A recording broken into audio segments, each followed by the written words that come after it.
तो नमस्कार भाई सभी स्टूडेंटों को जो भी एसएससी जीडी की तैयारी कर रहे हैं। तो इसमें जो हमारी हिंदी की पीवाईक्यू की चल रही है सीरीज, इसकी आज ये 10वीं क्लास है। तो भाई एंड्रॉयड कॉम्पिटिटिव क्लासेस में आप सभी का बहुत बहुत यहाँ पे स्वागत है। तो भाई जो आपको वीडियो कराई जा रही हैं, वीडियो के माध्यम से जो भी आपको करवाया जा रहा है, तो इन वीडियो को भाई शेयर भी करा करो, चैनल को सब्सक्राइब भी करा करो और वीडियो को लाइक करा करो। तो करते हैं भाई स्टार्ट। तो पहला जो क्वेश्चन है हमारा, दिए गए शब्दों में से उचित शब्द से वाक्य पूर्ण करें। महानगरों में कई जगह कूड़े के डैश दिखाई देते हैं। तो कूड़े के क्या दिखाई देते हैं, खुद सोच कर देखो। अंबर, अंबर तो आकाश, आसमान। अंबार, ठीक है, ये इसका आंसर होगा अंबार। तो कूड़े के बड़े बड़े ढेर लग गए हैं, अंबार लगे हुए हैं। अंबर सारी अलग है, अंबारी अलग है। ठीक है, ये जो इसका आंसर होगा वो बी ऑप्शन होगा। अगला देखेंगे। अगला है, निम्नलिखित में से किस वाक्य में अग्रज के सही विलोम शब्द का उपयोग हुआ है। तो अग्रज का मतलब क्या होता है, जिसका जन्म पहले हो चुका हो। ठीक है, यानी कि अग्रज का मतलब यहां पे हो गया बड़ा, बड़ा। ठीक है, तो इसका उल्टा बताना है कि भाई इसका उल्टा क्या होगा। तो मोहन मेरा अनुज है, तो मोहन मेरा अनुज है, तो यही इसमें आंसर होगा। अनुज मतलब वो है छोटा, अनुज का मतलब छोटा। और जैसे ऑप्शन देखेंगे, मोहन मेरा अपना अनुज है, तो देखो अनुज क्या कुछ हो है, मोहन मेरा ही अनुज है, यो भी कुछ नहीं। मोहन मेरा अनुज है, यो भी कुछ नहीं। तो आंसर क्या हुआ, बी। अगला देखेंगे। अगला क्वेश्चन है इसमें, निम्नलिखित वाक्य में रेखांकित शब्द दिए गए हैं, विकल्पों में से कौन सा शब्द पर्यायवाची है। सरदार पटेल की प्रतिमा लोहे की बनी हुई है। ठीक है, तो सरदार पटेल की जो प्रतिमा है वो किस चीज की बन रही है, लोहे की बन रही है। तो लोहे का पर्यायवाची बताना है। तो पहला ऑप्शन इसमें लाहा, आहन, लोहा, अयस। तो अयस होता है लोहा, लोहा होता है लोहा, आहन भी लोहा, और लाहा जो है ये अलग है। जैसे आपने सुना होगा हनुमान चालीसा में भी, लाहा समान लंक जर गई, जय जय जय धुनि सुरपुर में भई, अब विलंब के ही कारण स्वामी, कृपा करो उर अंतर्यामी। जय जय जय लखन प्राण के दाता, आतुर होए दुख हरहु निपाता, जय गिरधारी जय सुख सागर। ठीक है, तो आगे देखो। निम्नलिखित वाक्य में रेखांकित शब्द समूह के लिए सर्वाधिक उपयुक्त विकल्प चुने। तुम्हारा अपराध क्षमा किए जाने योग्य है। ठीक है, तो इसका बताना है हमने वाक्यांश। ठीक है, तो अक्षम्य, अक्षम्य का मतलब वो है जिसको क्षमा, जो काम करा उसने वो क्षमा करने योग्य नहीं है, माफी योग्य नहीं है। अशोभनीय यानी कि जो शोभा के योग्य नहीं है। सम्य, तो इसका जो आंसर होगा वो होगा सम्य। सम्य का मतलब होता है क्षमा किए जाने योग्य। गलत, गलत तो होगा ही नहीं। तो ये ऑप्शन कट गए, बच गया आंसर ये। अगला देखो। निम्नलिखित वाक्यांश के लिए सार्थक शब्द का चयन विकल्पों में से कीजिए, जिस घटना को वचन से व्यक्त न किया जा सके। ठीक है, यानी कि वचनों के द्वारा व्यक्त ना किया जा सके। तो ऑप्शन देखेंगे, अतुल्य, अतुल्य, अतुलनीय, ये तो होगा नहीं भाई, जिसकी तुलना न करी जा सके। अविस्मरणीय, ये भी नहीं होगा, जिसका स्मरण ना किया जा सके, जो अविस्मरणीय है। अनुकरणीय, जो जिसका अनुकरण ना किया जा सके। अनिर्वचनीय, तो क्या बच गया हमारा, अनिर्वचनीय। ठीक है, तो इसका आंसर होगा ए ऑप्शन। तो आया होगा समझ में। अगला देखेंगे, निम्न में से किस वाक्य में कलह का सही पर्यायवाची बताना है। कलह, कलह मतलब झगड़ा, विवाद, डिस्प्यूट। तो रतन और मयंक के बीच कल क्या हो गया, विवाद हो गया। तो आंसर सीधा मिल गया इसमें। कलह मतलब कलेश, विवाद, डिस्प्यूट, झगड़ा। निशा का सुजय से कोई रिश्ता नहीं है, ये नहीं होगा, ये तो हो गए नहीं। ठीक है, अगला देखेंगे, निम्नलिखित वाक्य में रेखांकित खंड के स्थान पर प्रयुक्त होने वाले सबसे उपयुक्त विकल्प का चयन कीजिए। तो इसमें कारक बताना है कौन सा होगा। तो विनय के पुस्तक पढ़ी, ठीक है, विनय से पुस्तक पढ़ी, ये नहीं होगा। विनय को पुस्तक पढ़ी, ये भी नहीं होगा। विनय में पुस्तक पढ़ी, नहीं होगा। विनय ने पुस्तक पढ़ी, किसने पुस्तक पढ़ी, विनय ने पुस्तक पढ़ी। आया समझ में। चलिए वो कलर लेंगे।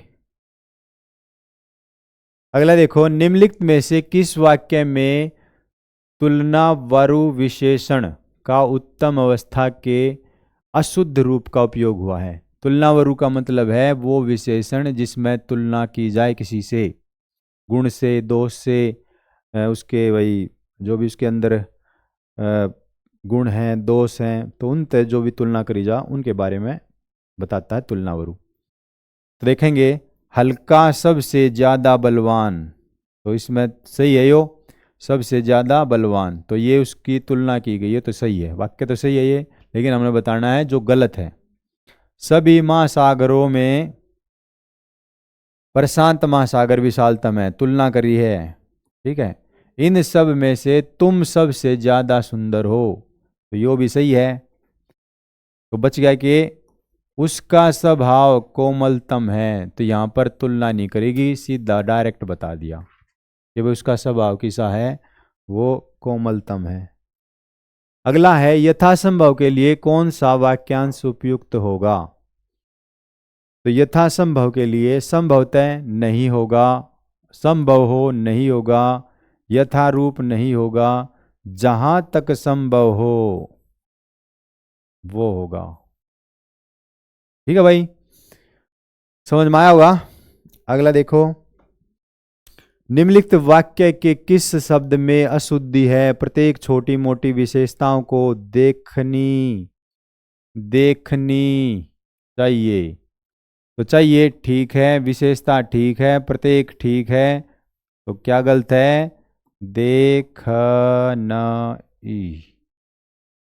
तो ये इसका आंसर होगा।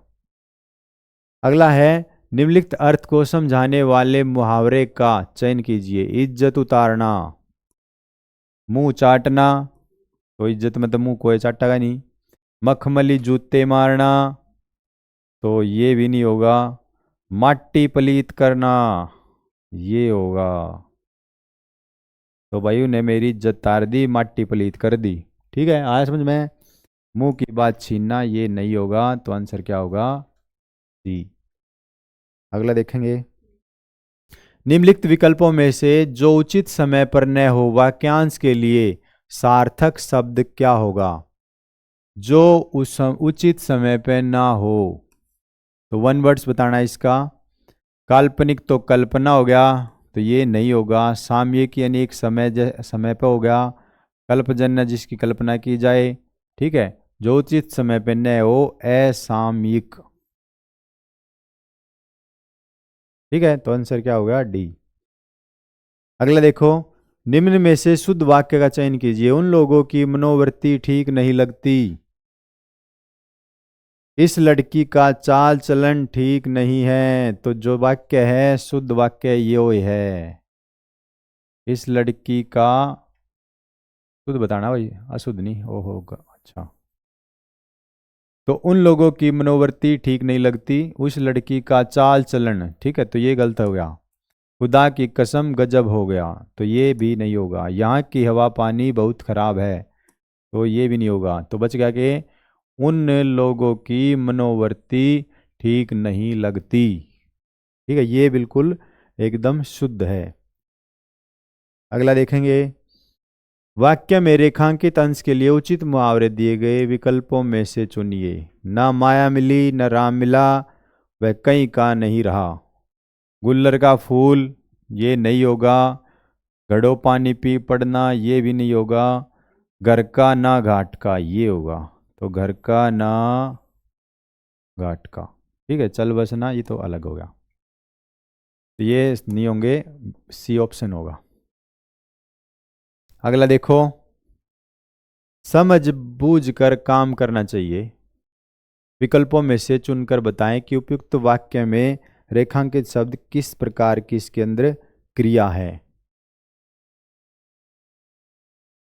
तो नाम बोधक क्रिया, नाम तो किता है नहीं। संयुक्त क्रिया, इकट्ठी कित है नहीं। प्रेरणा, प्रेरणा कुछ है नहीं। तो इसमें जो बार बार शब्द आ रहे हैं तो पुनरुक्त क्रिया होगा, ठीक है। वैसी क्रिया जिसमें बार बार पुनरावृत्ति हो शब्दों की, ठीक है। छोटा बड़ा, ठीक है, छोटी छोटी। अगला देखेंगे, अगला है पैराग्राफ, मानव सभ्यता वनों में पल कर डैश हुई है। तो वनों में पल कर क्या हुई है, विकसित हुई है। अमूल्य नहीं होगा, बड़ा नहीं होगा, खत्म नहीं होगा, तो बच गया हमारा विकसित। आदि मानव का जन्म वही हुआ तथा वहां के वृक्षों के फल डैश देखकर, नुकसान करके, तोड़कर, खाकर, ठीक है।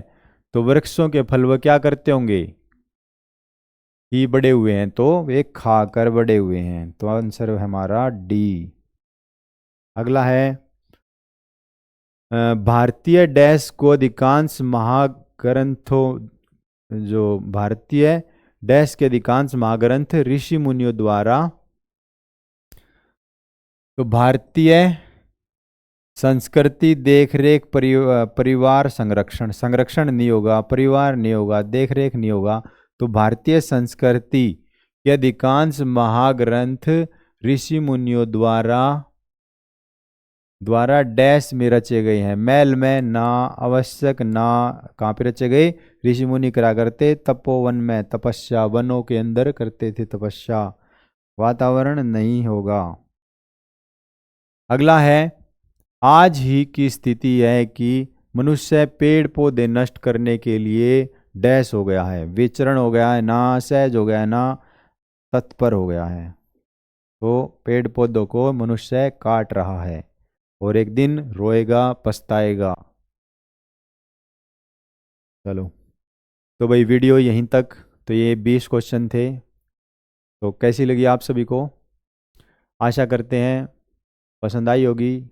अगर नहीं आई है तो डिसलाइक, अगर आई है तो लाइक और कमेंट करा करो। अपने दोस्त और मित्रों में वीडियो को शेयर करा करो और जगह जगह पहुंचा दो, ठीक है, सबको लाभ उठाने दो। और जो आने वाली जो वीडियो होंगी वे धमाकेदार वीडियो आएंगी, उसमें आपको जीके भी ट्रिक के माध्यम से याद, स्टैटिक जीके शुरू करने जा रहे हैं, ठीक है। और हिंदी की PYQ चलती रहेगी। तो वीडियो देखने के लिए आप सभी भाण भैया का हाथ जोड़कर प्यार भरा नमस्कार, राम राम, धन्यवाद।